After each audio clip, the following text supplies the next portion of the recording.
Welcome to episode 4 of the Any Given Runday Podcast. Myself, Seán, here, along with Eric, Nolan, and Mr. Aaron. I don't know, I should have said Mr. Nolan and Aaron, but we're going to go with that anyway. In this episode of the podcast, we're going to be talking about Conor's journey, that's Nolan, over the next 16 weeks leading towards Madrid. Conor plays GAA as well as doing a marathon, so we're going to be talking about how those intertwine or how one may kind of mess up the other. As we discovered from the very first episode of this podcast, you are a halfback. What is a halfback? Yeah, so again, it depends on how lucky I am. But yeah, so I suppose halfback or fullback would be my kind of my positions. Halfback would be, I suppose, what many people would recognise is when a ball's poked out, they're usually the person who's trying to catch a ball. Right. So you're kind of towards the middle of the field. So that's kind of, I suppose, kind of where I like to play. Yeah. Don't always get to. But yeah, I suppose part and parcel of that is that in terms of your kind of athletic style, you need to have a level of pace, and physicality as well, because you're winning high ball, you're breaking tackles, you're making tackles, and if you're getting far up the field, shooting as well. So you have to have a bit of size on you, which obviously if you look at the typical marathon runner, they're anything but having a bit of size on them. Like I talk about elite level, obviously we're not talking about you doing elite marathons, but the less weight you have on you, obviously the easier it's going to be to do a marathon. So you got to try to balance out. But so your training schedule will be just hurling and running then, and trying to balance it out, losing a bit of weight or keeping weight, or what's the story? Yeah, so I suppose kind of going back to your initial kind of comments. So I mean, in terms of kind of a hurling size, there really isn't kind of one size fits all. I mean, as a hurler, if you're a little bit lighter, it means you're quicker. You have that little bit more kind of nimble aspect to your game. From my perspective, I like to be a little bit bigger. I like to be physical. That's what suits me. But certainly that doesn't translate well to long distance running. In terms of kind of what my normal hurling training looks like. So at the moment we're about to begin the new season coming in at the start or the end of this month. Training will usually be twice, if not 3 times a week, and that'll either be or group sessions, or there may be potentially a match involved in there as well. And then obviously going back to when I did the last marathon, what I was doing was using those 3 sessions as my kind of my short distance run, or what I would have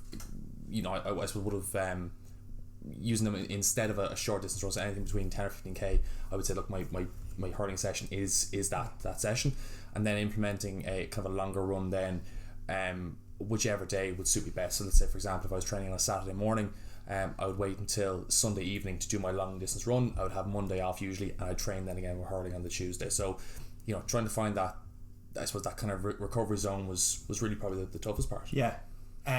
So the long run then, after matches and stuff. So when would your first competitive game be in the hurling season? So I suppose the way our season runs is that we would kind of play an inter-county league. So that usually kicks off kind of the middle to the end of February, and those matches will be once every 2 weeks usually.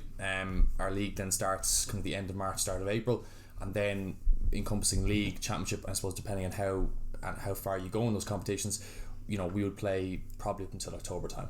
So you're getting, for lack of a better term, a couple of smacks playing hurling on a Saturday or Sunday, and then you're getting out doing the long run then the Sunday evening because there's no other time.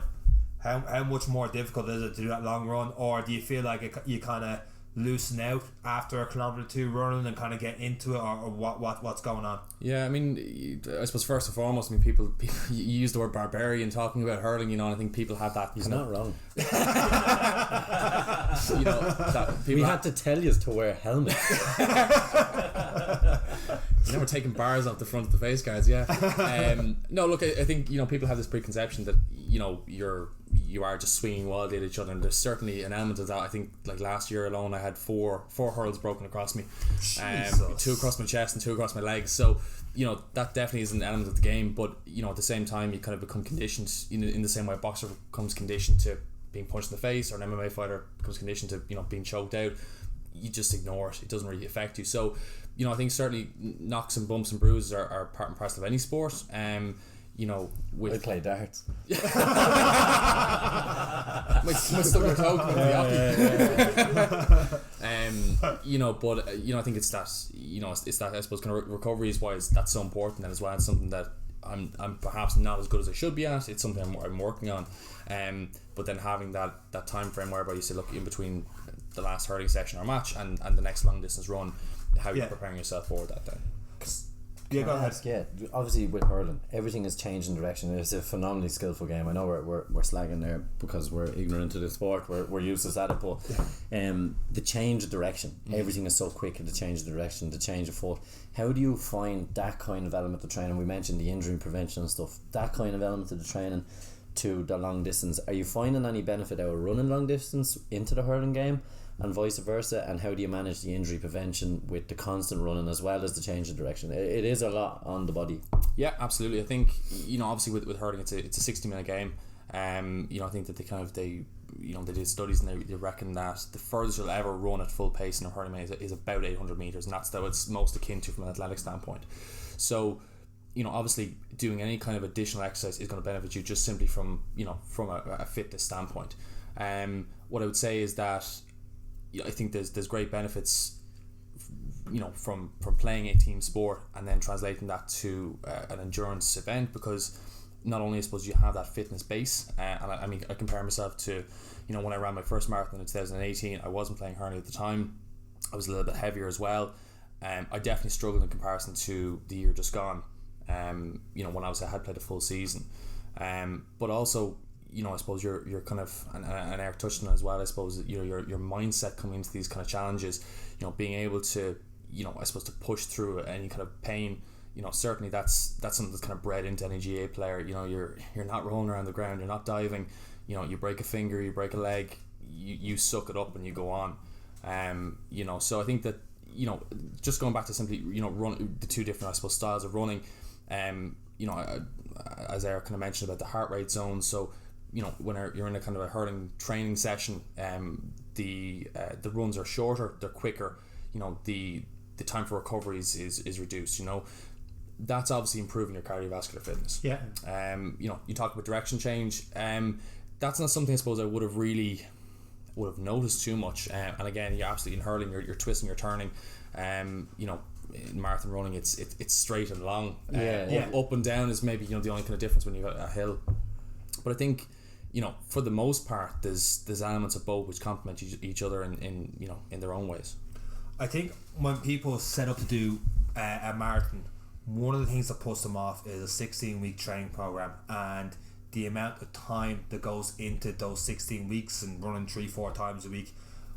How do you struggle with time in terms of, I know you get your long run in, you got 3 hurling sessions in, would there be any other running sessions you get in during the week, or would it be a gym work, or is it just it comes down to a lack of time because there's only 7 days in the week and you need that recovery day and stuff in as well? What's going on? Yeah, good question. I think that, look, time is the essence for everyone. We all have 24 hours in the day, and it's how we use them is what the differentiator is. I think for me, it's about being a little bit clever with my time. Similar to yourself, Seán, I love the gym, and what I try to do is get 2 if not 3 gym sessions in to complement the hurling, to complement the long distance running as well. But you're absolutely right, recovery is such a massive part of any kind of sport these days that it's important to have that set aside.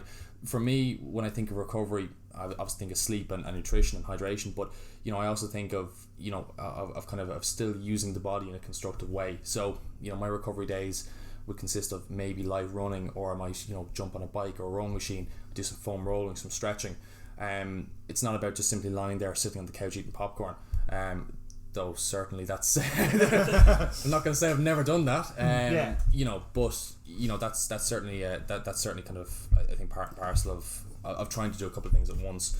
The other thing, 16 weeks is a long time, but certainly, like, I think back to my first marathon, I remember life kind of got in the way, and all of a sudden I was looking at a marathon and 8 weeks to go and no training done. And not to plug Coach Seán or anything like that, but certainly there was the guys at this table certainly helped me get ready for that and get through that. Even last year, I don't feel like I probably trained properly for the marathon, but still improved my time. I think this year with 16 weeks, a proper plan in place, a little bit of accountability in this podcast, I'm looking forward to it. I think that's a good point you just touched on there as well, in terms of, like, you never do a marathon on your own. You physically run the race yourself, but there's a support network there of people around you. People, 1, who have to listen to you. 2, the people that again have to look after you when you're sore, you're sick, you can't bend down, you've had a long run, and then you've the girlfriends, the boyfriends, the mothers, the fathers, sons, daughters, people who come out and support you, cycle a bike beside you when you're on a long run to keep you company. Like a marathon or a 16-week program can be daunting, especially when you feel like you're going on your own. And I suppose that's what we're trying to do here. You have your teammates. So when you're playing hurling, maybe I'm stepping over here, but you have your teammates, so it doesn't feel like you're doing 16 weeks of training because you have people around you. You're doing your interval training, even though it's based on hurling, but it's still building the fitness, but it's about the network of people around you, the people who are going to support you the whole way through. As you mentioned, when you're feeling down, how am I going to do this? There's people there to go, yeah, it's okay, this is normal, let's keep pushing on, and that's what a marathon is about. I think is definitely, don't look at it as 16 weeks. It's looking as a challenge that you and a group of your closest are going to do together, and they're the ones that kick you out when it's raining as well. You said you were going for a run. Yeah. I always stop eating popcorn on the couch. Well, I always remember tell a lot of people of 3 weeks out for the marathon, and I'd gone out for a work night out on the Friday night, and we had planned on doing it was supposed to be a 20k run to Phoenix Park the next day. And I remember waking up in bed at 11:30. I just texted Seán. I said, I'm in bits, can we maybe move it to tomorrow? I just got a reply, no. So end up. I got pushed it back an hour in my defence. Okay, ended up in the Phoenix Park. Ended up doing a 27k run in the lashing rain, and in fairness, it was one of the best training runs we did. But like I think, obviously, support networks are so important. But in the same way, I think that kind of the reason that I wanted to do kind of any kind of endurance event in the first place was just to find that challenge and kind of, to see if I could do it. Yeah. Like I said, I'd taken a bit of time off from hurling. I wanted to try something different. I'd obviously seen what the marathon event looked like, just from supporting people, running it yourself and Eric, and then obviously my auntie prior to that. And I think that, I think there's something incredibly satisfying about simply just, setting yourself a target and saying, look, am I made of this? Can I do it? And then from there, I suppose, kind of, obviously once that's been achieved, it's about, right, what's the next thing now? Is it about improving my time? Is it about, kind of, finding a kind of a longer distance to run? Is it about a triathlon or an Ironman? I think that probably the scariest thing is, in life is just about kind of that fear of just ending up at a point in time where you just realise I didn't do anything myself. Yeah. And I never really found out what I was made of. So I think for me, that's kind of, that's part and parcel of kind of the marathon running. It is something that, I didn't grow up doing or ever had any real aspirations to do, but now I want to see what my body can do. Yeah, and that accountability helps big time. Like I tell people when I'm coaching, I was like, talk about it. Put up a picture of yourself, at the gym. Don't do a mirror gym selfie and showing your t-shirt up and showing the abs, stuff like that. But if I did that, people would leave the gym. Yeah, but just somewhat talk about it. Tell a small circle of people, by the way, I'm doing this challenge, and to your point, Eric, they will be like, they'll kick you out of the house one day. It's like, you said you were doing this, you back yourself up, and sometimes it could be that fear of I told people it's got to run a marathon, and there is times, and we're all going to face it during this, where we're like, I really don't want to do this. Now, we took the accountability to the next level by doing a podcast and telling a lot more people about that, but I mean, most people have their Instagrams or Facebook, stuff like that, and all it is just a quick little story, and then or even if it's in the gym, you're trying to lose a bit of weight and you're telling someone about it, and they come over to you the next time gym, how you getting on with such and such, you're like, that person noticed, now I'm going to talk about Absolutely. it, and that builds myself up to keep on going from that as well. 100%. Accountability is huge, but I still maintain, I think you have to have that kind of that inner desire to do it. Accountability will only go so far, but if you're really on the fence about it or you don't really care, that there's no point. But I think as well, people shouldn't be afraid to fail. Like, failure is not even trying in the first place. Exactly. Like, accountability is one thing, and some people aren't comfortable telling people I'm trying to run a marathon because they're afraid of the failure. They've possibly tried and failed before. I think one of the biggest lessons we've all learned, especially from doing one, and something you hopefully will learn on this, is you're going to become accountable to yourself. Yeah. Because when you miss a session and then you go for the next one and you're feeling like, I kind of wish I did a few other training sessions or something, and it has happened to each of us, that's when you're going to learn, like, it doesn't matter what I tell people, at the end of the day it's just me in the road. But I think it's important as well that people try it, try, no matter what, if you've even thought about it, just don't be afraid of failing, because that is a key thing. Like, failure is not even starting, you know? Well, the first one I did, you know, I talked about it on my social media, I put it on my blogs. Wouldn't shut up about it. I wouldn't shut up about it. I told my boot camp ladies about it, and then the first one got done, I was like, fuck, I failed. And I felt awful. But, you know, I did it, but I didn't do it. I told people I was doing it in 4 hours, and I did it in 5 hours, so I definitely failed. But I thought it was going to be this massive thing, but all it was a couple of jokes and that was it, and move on. It was just, I built it up to be this huge, massive, oh man, what am I going to do about it? I was like, there was like, you did it, fair play to you, move on. But to me, I'd set those lofty standards for some stupid ego reason that I shouldn't. I had no business setting those standards with the amount of training, everything else I did. But it was all in my head, and because I failed that time, it led me on to do better the next time. But that's to your point. It's just, you know, a failure. We all have different levels of what this is, like different times. I mean, I could tell you did a marathon in 3:30. That means nothing, because it could be someone who broke the world record and did it in 2 hours, and it could be someone who did a first ever marathon. And the numbers mean nothing. It's the person that did the numbers is what really counts. Absolutely. Just before we wrap up this one, you know, you talk about the desire and stuff. You're doing pre-season hurling training. Is that like pre-season training in any other sport where they kind of like you run till you damn near get sick on top of marathon training? Pretty much, yeah. So I suppose we've actually had a new manager coming into place this year, so it'll be interesting to see what kind of system they implement. But as a rule, you know, the first, I suppose, kind of 4 weeks it's pretty dogged. It's, you know, group gym sessions, a lot of running. If you see a ball, you're doing really well. Yeah. So it'll be interesting. Don't know why he's nodding his head, Eric. You're a goalkeeper. You've never seen you were a goalkeeper pre-season training. Did you have to do all that? What's the point in you doing all that? Different kind of training. You were the first I'd say you were the first person to run out and go, hamstring, no, sorry lads. Different kind of training. See you in February. All core work. Those planks must be tough for the lads that do laps. Actually, I have one. Now, this is one of my pet hates about the GAA. I do these endurance races so I can have a drink after them. What's the story with drinking bans? No comment. Oh no, we need a comment on that. But I'm gonna say, like, I understand, right? I understand that alcohol can have an interference with it, like, but you know, why? What is the thinking behind it? What has it done? Why does it cause so much rice when I see an ex out having a pint? Yeah, no, I think it's a little bit of a couple of things. Like, look, it's first. I'm not advocating alcohol and any stretch. Well, it certainly sounds like you were. Well, I mean, you'd have Premier League players after a game to go out for exactly.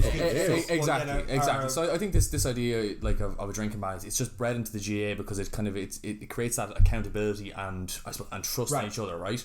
So you know, that's I think what it kind of stemmed from. But ultimately it's draconian, because you see the likes of, you know, rugby players, soccer players, you know, even during the World Cup, you know, when the turnaround time is 4 or 5 days between matches, or a little bit longer, but you know, they're having a beer, they're enjoying themselves.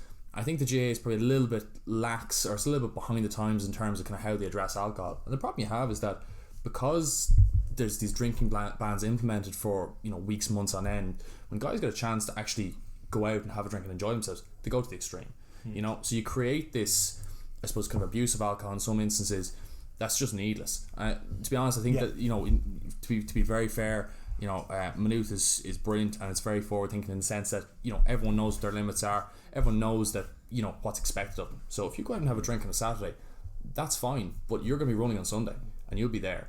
So, you know, going back to how you feel missing a session, it's the exact same. If you want to go out and have a few pints on a Saturday night, I absolutely admire it. I do. I just never understood it. I was like, sure, I'm going off doing a triathlon, but I've finished this one and I've had 4 or 5 drinks and I've gone home, and to me it's a calorie intake, like, you know. We're replenishing the stores. Absolutely, yeah. And I suppose I had played GAA in my teenage years. I was never in the adult years of playing GAA, so I never understood. But I hear about the drinking ban, I'm like, why? Especially throughout the entire summer. You're all taken from you. I don't get, like, have a match on a Sunday. Oh, you can't have a pint after the match on a Sunday. Like, okay, you're banned for like 3 months. Like, anyway. I think just to finish, I know you're probably tight for time. I think, look, it is blown out of proportion a little bit as well. I think that anytime with kind of drinking ban is mentioned, it's in kind of preparation for a big series of games. They become thick and fast, you know. It's not a case of, you know, and look at you see kind of various kind of comedy sketches around, right? That's it. It's the 1st of January, and you won't drink until you're 35, like you retire. Like. But I suppose we're the outside looking at it. When does championship season start? That's usually kind of towards kind of end of May, start of June. That's usually during barbecue season as well. So there's a big drinking ban during leading up to that. Then I'm assuming and onwards, or is that also blown out of proportion? As I said, it's a new manager. We'll see what happens. I know, but in fairness, I do admire the guys and girls out there that do take on that. Especially, we know the social aspect that it is in Ireland, and it is a big thing. And particularly in the sports, the other ones, you know, teams go out and for drinks and stuff like that. That's why I was just curious. But it is a form of discipline. It is absolutely. Likewise, people will take to not drinking during the build up to this. It is a great discipline. I know we're slagging and stuff, but it's a fantastic thing to be able to say we're not and do it, and the trust you were talking about, it's phenomenal. Yeah, at the same time, we're being a little bit hypocrites because there's going to be people listening to this podcast going, hang on, where are you going at the end of April? Oh, Madrid. And you're doing a marathon instead of having a massive piss up. What's going on, you know? So we're a little bit hypocritical there, but we will have a few drinks and stuff leading up to it. Yeah, but it's not a be all and all. No, it's just a good insight into it that I didn't really understand, to be honest. No, neither did I. To be honest, I would have been I would have played soccer. Fair play to all you boys and girls that do stick on. Yeah, and look, and to be fair, you know, I think, you know, certainly there's probably other teams that are maybe a little bit stricter. You have to remember, like I'm playing hurling in Kildare. It's not exactly at all Ireland standard by any means. So, you know, maybe, you know, inter-county level, you know, there's a different kind of a mentality there. But, you know, for ourselves, you know, there's a big commitment and buy-in, despite the level we're hurling at. But, you know, there's a bit of trust there as well. Well, hopefully you'll have no alcohol and you'll be the best marathon runner out of us all. There you go. What are you aiming for? 3:30? Let's see. It's hot over there. It's warm, yeah. No, I go wrap up this. I don't know about you guys, I could do with a drink after. Thank you again for listening to this week's episode of Any Given Runday Podcast. Keep continuing to share the podcast on your Instagram stories, Instagram, Facebook, Twitter, all the rest. We really do appreciate it. And that's pretty much it from us. Take care.